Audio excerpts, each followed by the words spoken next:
પ્રધાનમંત્રી નરેન્દ્ર મોદીએ ભુવનેશ્વરમાં Utkarsh Odisha make in Odisha conclave 2025ના ભાગરૂપે મેક ઇન ઓડિશા પ્રદર્શનનું ઉદ્ઘાટન કર્યું। જણાવી દઉં કે આયોજિત આ ઇવેન્ટનો ઉદ્દેશ્ય ઓડિશાના ઔદ્યોગિક સિદ્ધિઓને પ્રદર્શિત કરવાનો અને રાજ્યમાં રોકાણ આકર્ષવાનો છે। પ્રદર્શન રાજ્યના જીવંત ઔદ્યોગિક ઇકોસિસ્ટમ અને અગ્રણી રોકાણ ગંતવ્ય તરીકેની તેની સંભાવનાને હાઇલાઇટ કરે છે। તેમાં મેન્યુફેક્ચરિંગ, ટેકનોલોજી અને ઇન્ફ્રાસ્ટ્રક્ચર સહિતના વિવિધ ક્ષેત્રોના પ્રદર્શન સામેલ છે, જે ઓડિશાની પ્રગતિ અને વૃદ્ધિ માટેની તકોને દર્શાવે છે। ઉદ્ઘાટન ભાષણમાં પીએમ નરેન્દ્ર મોદીએ આર્થિક વૃદ્ધિ અને રોજગાર તકો સર્જવામાં ઔદ્યોગિક વિકાસના મહત્વ પર ભાર મૂક્યો।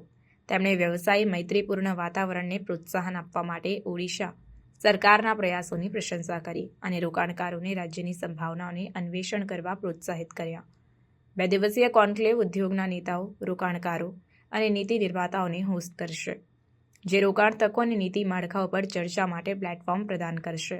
ઇવેન્ટમાં સીઈઓ અને નેતાઓના round tables, sectoral sessions, B2B meetings અને નીતિ ચર્ચાઓ સામેલ છે, જે વિશ્વભરના રોકાણકારો સાથે લક્ષિત સક્રિયતા સુનિશ્ચિત કરે છે।